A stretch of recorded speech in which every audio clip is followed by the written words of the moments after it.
एक बार एक शिष्य अपने गुरु से सवाल करता है कि गुरुजी, आप अक्सर फरमाते हैं कि हमें सब कुछ उस मालिक पर छोड़ देना चाहिए, हमें किसी भी बात की चिंता नहीं करनी चाहिए, क्योंकि करने वाला वह मालिक है। सब कुछ उसके हुक्म के अंदर होता है। हम तो उसकी कठपुतलियाँ हैं, लेकिन अगर हम कुछ करेंगे नहीं तो हम रोटी कहाँ से खाएंगे। और यह सब बातें मेरे मन में अक्सर घूमती रहती है कि किसी दिन घर बैठकर देखता हूँ, काम पर नहीं जाता हूँ और फिर देखता हूँ कि वह मालिक मुझे कैसे रोटी देता है, कैसे वह मेरा और मेरे परिवार वालों का पेट भरता है।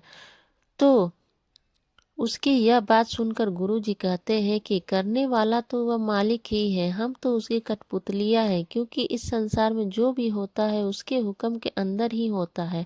उसके हुक्म के बाहर कुछ भी नहीं है, एक पत्ता भी उसकी मर्जी के बिना नहीं हिल सकता। और वह एक बहुत ही प्यारी कहानी अपने शिष्य को सुनाते हैं और सुनाने से पहले थोड़ा सा मुस्कुराते हैं और फिर कहते हैं कि एक बाजीगर था जो अक्सर दूसरों के घरों में जाकर मांगता था ताकि वह भी अपने परिवार का पेट भर सके।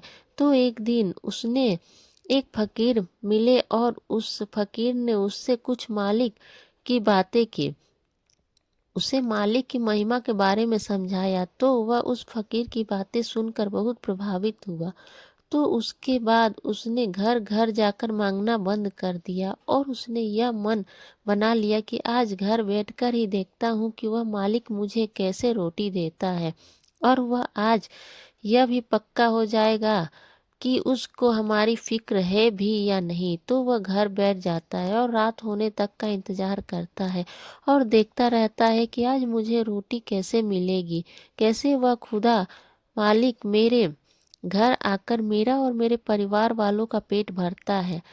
तो जब रात होने लगती है, सूर्य छिपने लगता है, वह छत पर चढ़कर टहल रहा होता है कि कहीं कोई मेरे घर की तरफ खाना लेकर आ रहा होगा। टहलते टहलते वह छत से गिर पड़ता है और जब वह गिर पड़ता है तो उसे बहुत ही गहरी चोट आती है। तो आसपास के लोग उसके घर इकट्ठे हो जाते हैं। तो जब लोग उसके घर इकट्ठे हो जाते हैं और देखते हैं कि आज तो यह कहीं मांगने भी नहीं गया, इसके बच्चे भूखे बैठे हैं, तो कोई अपने घर से खीर ले आता है, कोई अपने घर से पुड़िया उसके लिए ले आता है। तो ऐसे ही आसपास के लोग उसके लिए कुछ न कुछ उसके परिवार वालों के लिए ले आते हैं और यह सब देखकर उस बाजीगर की आंखों में खुशी के आंसू आ जाते हैं और वह मालिक की उस लीला को समझ लेता है कि मालिक ने मुझे सच से छत से क्यों गिराया, क्योंकि वह मुझे समझाना चाहता था कि घर बैठने से तुम्हारा पेट नहीं भरेगा। घर बैठकर तुम अपने परिवार का पालन पोषण नहीं कर सकते, तुम्हें मेहनत करनी होगी और अगर घर बैठे ही खाना है तो ऐसे ही चोटें हर रोज खानी पड़ेगी, क्योंकि इस संसार में मुफ्त तो कुछ भी नहीं मिलता, कुछ पाने के लिए कुछ खोना पड़ता ही है। तो गुरु जी की यह बातें सुनकर वह शिष्य खिलखिलाकर हंस पड़ता है और उसे गुरुजी का यह संदेश भी समझ में आ जाता है और वह प्रणाम कर घर लौट जाता है। अगर आपको हमारी कहानी अच्छी लगी हो तो हमारे यूट्यूब चैनल को सब्सक्राइब करें और प्लीज़ कमेंट में बताएं कि हमारी कहानी कैसी लगी। धन्यवाद।